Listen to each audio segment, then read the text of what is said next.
demandé de payer certaines sommes qui s'élevaient de 150 000. Et le monsieur disait, bon, en fait, c'est une petite boutique, il n'y avait pas grand-chose en fait. Et cela est ouvert pas moins de 6 mois. Vous me dites de payer ça, je ne refuse pas, mais est-ce que c'est possible de me laisser payer ça en tranches? Parce que déjà, ils ont essayé ils ont menacé en fait de fermer la boutique.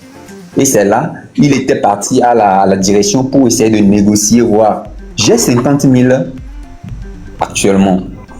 Pays et qu'ils utilisent nos siens comme des employés, ils ne respectent pas la législation. On a des cas. On a des cas dans la zone franche. Il y en a qui se plaignent chaque jour. Il faut prendre ça en compte. Il faut écouter ces employés, ce qui ne va pas. Moi, j'ai vu des gens qui sont venus vers moi me dire qu'ils travaillent dans des entreprises où ils font par jour près de 10 heures. C'est pas logique, c'est pas normal. Et ils sont payés à 1000 ou 2000. C'est pas bon. Et donc, il faut, des entreprises là, ils payent s'il te plaît.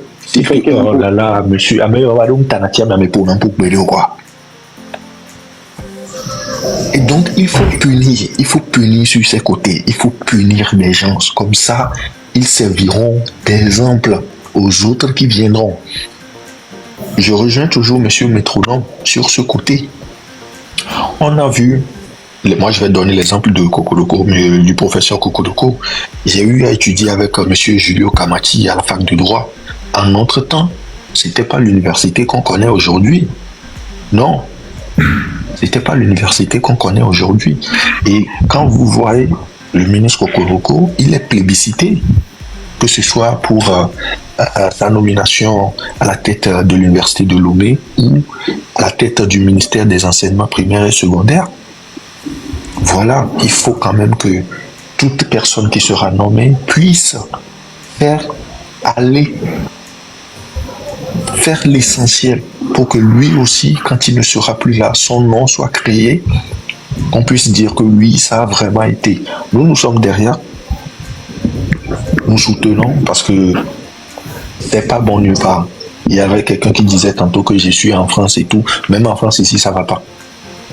Ça va pas. Nulle part ailleurs au monde, ça va. Donc, il faut soutenir, dire que oui, c'est bon, mais vous devez faire plus. Vous devez faire plus. Vous devez faire plus parce que chaque jour, on doit faire plus. C'est tout ce que moi j'avais à dire. Merci beaucoup.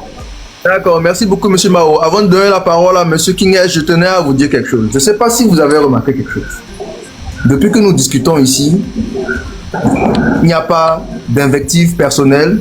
Personne n'est venu insulter la mère d'une autorité, raconter des histoires. Vous voyez qu'on s'entend. Personne n'est de mauvaise foi depuis là. Chacun donne son opinion. Vous voyez, c'est comme ça qu'on doit discuter. Et c'est ce que je reproche à beaucoup de leaders d'opinion. Voilà, le mensonge et les insultes. Depuis là, nous discutons, personne n'a insulté personne, personne n'a insulté qui que ce soit, et on s'entend très bien. Tout le monde donne ses arguments. Ceux qui ont des gens à répondre, ceux qui ont des choses à dire, le disent dans le respect mutuel. C'est comme ça qu'on devrait discuter en tant que Togolais. Et je suis sûr qu'à l'issue de ce panel-là, de ce live à la fin là, je pense que chacun aura écouté l'argument de l'autre et le prendra en compte un temps soit peu et pourra mettre de l'eau dans son vin. Voilà, donc monsieur King Hess, on vous donne la parole. Okay, merci beaucoup monsieur Essor. Et je tiens à dire merci à tout le monde qui est présent et aux apports aussi que vous êtes là en train de nous donner et tout. Pour ma part, en fait, je vais être un peu bref. Je ne tiens pas en quelque sorte à aller dans le sens où on dit que le régime en place doit partir ou quoi que ce soit. Moi, peu importe celui qui est là, l'essentiel pour moi, c'est que le Togolais puisse vivre comme il faut. Que ça soit 20 ans, 30 ans, 40 ans, il faudrait que le Togolais lambda puisse être satisfait de son pays, être satisfait des activités qu'il mène, être satisfait des projets qu'il est en train d'entreprendre et tout. Donc cela va dans ce sens. Et Vous voyez l'entrepreneur togolais, pour être franc, l'entrepreneur togolais se bat. Le Togolais, en fait, n'est pas un homme politique. Si on va dire ainsi, le Togolais n'aime pas la politique. Le Togolais, c'est quand ça ne va pas qu'il fait un effort pour réagir. Comme l'a si bien expliqué, il y en a des gens qui font de bonnes réalisations qu'on les nomme et d'autres quand même ne le font pas. Et cela, il faudrait qu'on rende compte à quelqu'un. Et nous tous, nous savons que la personne qu'on doit rendre compte, c'est celui qui nomme en fait qu'on rend compte. Et quand on rend compte, il voit que ça ne va pas, c'est à lui de réagir dans ce sens et essayer de recadrer un peu les choses. Je tiens à féliciter M. Kokoroko et pour les activités qu'il a eu à mener à l'université. Du moins, ça, dans le peu de temps qu'il a eu à faire pour sa présidence à l'université, il a eu à faire des réalisations. Et cela, il faudrait qu'on le félicite dans ce sens. Et je pense que si beaucoup d'entre eux arrivaient à sanctionner, comme le fait M. Kokoroko, pour pouvoir arriver à ses buts, à vérifier si les consignes qu'il a données sont bien appliquées ou pas, donc, cela allait vraiment révolutionner les choses dans tous les secteurs, dans tous les ministères, si je pourrais aussi dire. Et la dernière fois, il y a eu une situation aussi qui a été un peu inquiétante. C'est un entrepreneur, un jeune étudiant en fait, qui a essayé d'ouvrir sa boutique et il s'est fait frapper par les taxes d'OTR. Le jeune entrepreneur vendait des alimentations générales et c'est dans ça il avait une femme, il a une femme avec un enfant et dans ça il était en train de suivre aussi d'autres cours à l'université. Donc sa femme est souvent à la boutique pour gérer la boutique pour lui et il se bat avec ça pour pouvoir se débrouiller et trouver quelque chose à pouvoir faire sa formation comme il faut. Mais il savait que OTR était passé et on l'a en quelque sorte demandé de payer certaines sommes qui s'élevaient de 150 000. Et le monsieur disait, bon, en fait, c'est une petite boutique, il n'y avait pas grand-chose en fait. Et cela est ouvert pas moins de 6 mois. Vous me dites de payer ça, je ne refuse pas, mais est-ce que c'est possible de me laisser payer ça en tranches? Parce que déjà, ils ont essayé ils ont menacé en fait de fermer la boutique. Et c'est là, il était parti à la direction pour essayer de négocier, voir. J'ai 50 000 actuellement, mais j'aimerais que vous me donniez un temps pour que je puisse payer ça en tranches. D'abord, ils ont pris les 50 000 qu'il avait amené, mais on n'a pas accepté le donner le temps de paiement. On l'a dit de retrouver ça dans une semaine, sinon quoi, on viendra fermer sa boutique. Et effectivement, après une semaine là, on a fermé sa boutique. Et ce jeune homme était obligé de ramasser toutes ses affaires, ramener à la maison. Excusez-moi pour cette histoire-là. Je veux en venir à quoi par rapport à ça?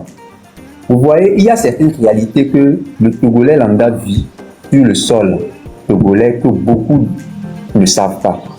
Que beaucoup, même nos dirigeants, parfois, l'information ne va pas vers eux pour qu'ils puissent savoir que c'est comme ça les choses se passent. À chaque fois, et les choses ne vont pas.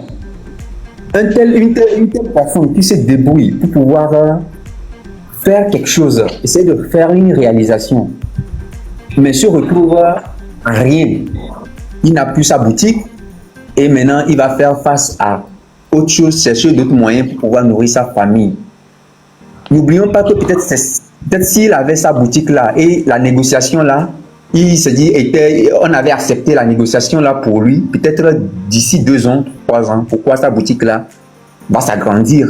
Et cela aussi, c'est le Togo aussi qui bénéficie. Donc, il y a un problème d'encouragement qui n'est pas là. Et le Togolais souffre, mais nos souffrances ne sont pas portées plus haut pour que les dirigeants puissent le savoir et puis aider ces personnes-là comme cela se doit. Et donc là, je m'en vais dire un peu, il faudrait que nos frères en fait qui sont pas dans le pays et qui ne savent plus en quelque sorte la réalité du pays, en quelque sorte, dans ce genre de sujets, il va falloir un peu de patience et puis essayer de bien voir les choses avant d'intervenir. Je pense que c'est un peu, les frères ont dit beaucoup de choses que j'apprécie beaucoup. Donc moi, c'est ce plus-là que je voudrais apporter. Merci beaucoup. Je peux te poser une question, King S. Et ça, je peux te poser une question vite fait par rapport à l'OTR. Pose la question. Oui, monsieur, par rapport à l'exemple que vous venez de donner là, le jeune en question a ouvert sa boutique ou sa structure, comment dire, ça fait plus d'1 an, plus de 2 ans, enfin... 6 mois. Il a bien précisé 6 mois. Ouais. D'accord, ok.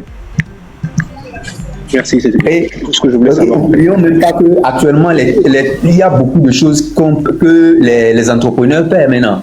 Il y a l'OTR qui est là-bas, qui est là. Il y a la mairie qui vient. Il y a plein de choses en fait. Monsieur oui, c'était juste pour savoir, pour avoir les choses. Donc, c'est au bout de 6 mois qu'on lui demande déjà de payer. J'aimerais poser une question. J'aimerais dire les 150 000. Selon vous pouvez... pose la question, ensuite on passe la parole à M. Kodjo Vital. Ok, c'est à vous que j'aimerais poser cette question. Est-ce que vous pouvez faire quelque chose dans ce domaine de OTR là pour bien sensibiliser les gens? Parce que le truc de OTR là, c'est pas clair quoi. En fait, je profite pour vous informer. J'ai un projet de média je suis en train de monter un projet de média là, justement pour éclaircir certaines zones d'ombre aux populations. Pour justement, le métronome avait dit un truc, je lui ai dit que je vais y pencher justement, pour pouvoir montrer les réalisations du gouvernement, parler de ce qui est entrepreneuriat, consort. Donc ça arrive. Donc tout ça, je suis en train de mettre ça en place et j'espère avoir les parts.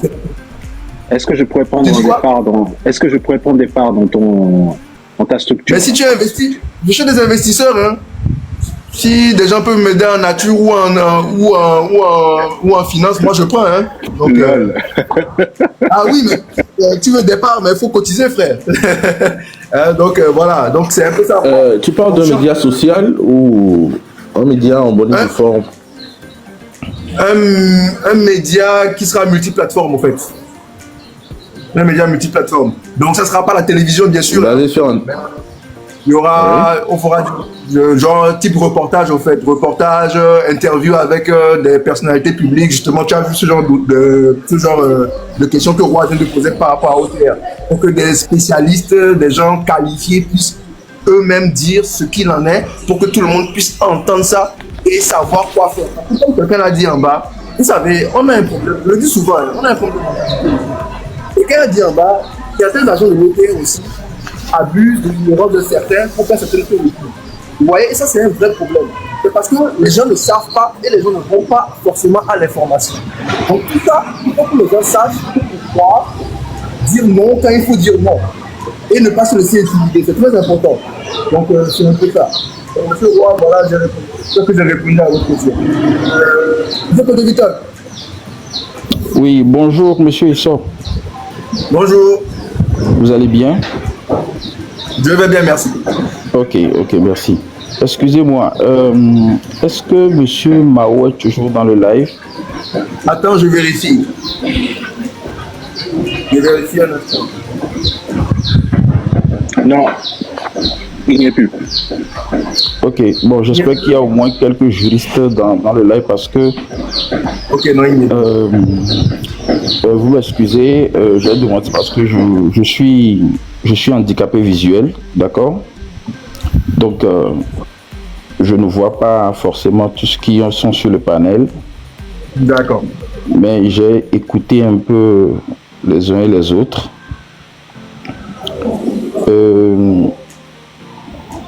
Au fait, je prends la parole parce que il y a assez de frustration que peut-être beaucoup de personnes ne disent pas par rapport à leur vécu en tant qu'entrepreneur, ce qu'ils ont vécu de mauvais, ainsi de suite, au Togo. Et j'ai trouvé la transition très très facile parce que celui qui vient de parler, j'ai oublié son nom, celui qui vient de parler avant, Monsieur Esso, tout à l'heure, il s'appelle, celui qui a raconté l'histoire de l'entrepreneur. Monsieur Kingway. Ok, monsieur Esso qui a parlé de médias. Moi, je suis un entrepreneur, je suis un homme de médias, d'accord? Et j'ai créé plusieurs radios en Afrique subsaharienne. Et j'ai une radio au Togo. Et j'ai eu à vivre une situation d'injustice terrible et qui m'a poussé peut-être à comment on appelle ça, à dire que ce n'est pas la peine que je sois appelé Togolais, mais bon, je crois encore en ce pays, je suis très patriote. J'ai créé une structure avec des partenaires et où j'avais la majorité des actions. Après, la société devrait gérer le déploiement de notre marque sur le reste du continent. Je sais que vous m'écoutez, monsieur Esso. Oui, je vous entends. Ok. Dans la loi sur la communication au Togo, les étrangers ne peuvent pas détenir la majorité des actions et la direction d'une entreprise de communication doit être, ça doit être un Togolais, d'accord? Et on a respecté tout ça. Et à la fin, il s'est fait que mes co-associés ont fait des documents comme quoi je leur ai vendu mes parts dans la société à 900 000 francs. Sachez que j'avais déployé pratiquement 11 radios, d'accord? J'ai commencé avec la Centrafrique, où j'avais invité le feu président Kokou Tozun pour l'inauguration de la radio. Après, j'ai ouvert le Gabon, le Congo-Brazza, le Niger, le Tchad, la Côte d'Ivoire, le Togo, le Burkina et quelques régions au Sénégal, Saint-Louis, Kaolack et Ziguinchor. Donc, j'étais toujours assisté dans mes déplacements, ou soit j'ai de très bons collaborateurs qui m'aidaient au quotidien, qui m'assistaient, je prenais de l'assistance à l'aéroport, ainsi de suite. Ce que je vous dis, je ne l'ai jamais dit en public, d'accord? Mais comme j'ai vu le live, et j'ai vu que peut-être il y aura des gens ici qui peuvent m'aider à trouver une solution à ce problème. C'est pour ça que je suis rentré dans le live. Donc, j'ai informé la HAC de la situation. La HAC nous a envoyé un courrier. Allô? Oui, on vous écoute, monsieur. La HAC nous a envoyé un courrier pour nous dire que de suivre la législation en vigueur au Togo, ça n'a pas été fait. Nous sommes partis au tribunal. J'ai décidé de quitter le pays parce que je ne comprenais plus rien. La HAC m'a convoqué pour une séance plénière. Et ce qui s'est passé dans cette séance plénière, seul Dieu seul sait. J'étais parti avec mon oncle Feu Messa Niamé. Et ils ont signé une convention avec moi. Dans la convention, en son article 2, la licence de cette radio a été attribuée en mon nom propre. D'accord? Le jour, là, il y avait le président Feu Pitan Tchala qui était là, qui avait demandé de ressortir la convention qu'ils ont signée avec moi. Et dans cette convention, c'était marqué à son article 2 que c'est bel et bien à moi qu'ils ont attribué la licence, puisque j'étais le seul Togolais actionnaire dans la société. Donc, après, bon, j'ai fait plusieurs courriers, ça n'a pas été normalisé. J'ai écrit au ministère de la Communication, qui a lui-même adressé un courrier à la HAC pour leur demander de respecter les lois et de me remettre dans mes droits. La HAC m'a convoqué et c'est encore parti comme ça. Donc jusqu'à aujourd'hui, je ne jouis d'aucun droit, malgré que c'est mon nom qui figure aujourd'hui au niveau des documents administratifs. Donc c'est juste pour vous dire que il y a assez de frustration. D'accord, moi c'est vrai, je suis handicapé visuel. Les gens, bon, on est assez, je sais pas comment dire ça. On ne nous prend pas forcément. C'est pas parce que tu ne vois pas que tu n'es pas intelligent. Moi j'ai ouvert plein de radios, j'ai rencontré plein de personnes. Je faisais tout. C'est que je ne suis pas trop en contact avec les gens. Donc, on ne me connaît pas. Vous comprenez? Donc, est-ce que je peux me permettre une question, monsieur? Oui. Oui. C'est quoi le souci que vous avez exactement? C'est quoi votre radio que vous avez créée? Et elle émet actuellement au Togo et on vous prive de vos droits, ou c'est quoi? Vous n'avez pas, vous ne pouvez pas émettre au Togo. Vous pouvez émettre quand même au Togo actuellement ou pas? Non, on émet au Togo, mais jusqu'on me prive de mes droits. C'est-à-dire aujourd'hui, oui, parce que aujourd'hui, si on vous prive de vos droits, malgré que la HAC ait demandé à ce qu'on vous restitue vos droits, c'est ça? Non. La HAC ne demande même pas ça, puisque la HAC s'est rangée du côté des étrangers.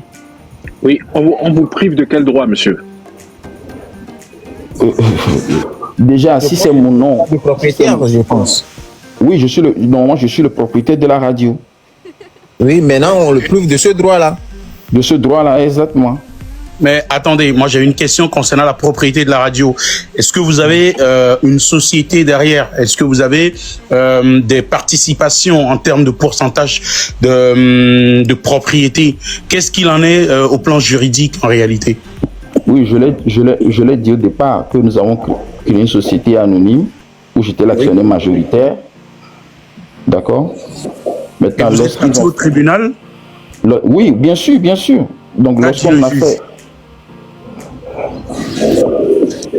le juge a dit que le seul fait que c'est des actes notariés, au lieu de demander, le juge a dit que c'est pas possible de comment on appelle ça, que je sois... que je gagne au fait le procès, puisque ce sont des actes notariés qu'ils ont apportés. Mais mon avocat leur a dit, mais vous avez dit que il a vendu ses actions. Mais demandez les preuves de cette vente des actions. Il a vendu ça comment? Vous avez dit qu'il les a vendus à 900 000. où sont les preuves, où sont les reçus, puisque dans le document, dans le PV que vous brandissez, vous avez dit qu'il les a vendus contre reçu. Mais tout ça, jusqu'à présent, ils n'ont jamais donné des preuves de tout ça, quoi. Monsieur, c'est quoi le nom de Malheureusement, il y votre a une radio? décision de justice. C'est quoi le nom de votre... non, excusez-moi, c'est quoi le nom de votre radio? Le nom de la radio, c'est Hit Radio. Hit Radio. Oui. Bon, je la connais pas, cette radio. Est-ce que quelqu'un sur le panel La radio qui joue connaît Hit Radio? la musique chaque fois, il joue la musique et fait un petit pub et puis après il prend encore, c'est la musique. Alors, ok, si je comprends bien, monsieur, vous avez créé une radio, donc via une société anonyme, dont vous étiez, comment dire, le propriétaire à plus de 50%, c'est ça? C'est ça, oui. D'accord. Et aujourd'hui, il y a quelqu'un qui est passé derrière vous pour revendre vos parts, c'est ça? Oui, et je suis devenu minoritaire. Au fait, c'est ça. Au fait, actuellement, je suis du tout dans la société, mais je suis Vous minoritaire. êtes toujours actionnaire, mais vous êtes actionnaire minoritaire aujourd'hui.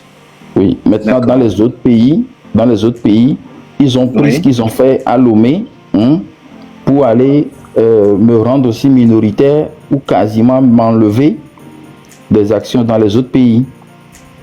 Ok. Et ces étrangers-là, c'est des Européens, des Marocains. C'est des Marocains. C'est des Marocains. Ok. J'ai une question pour les gars. Bonsoir. Bonsoir.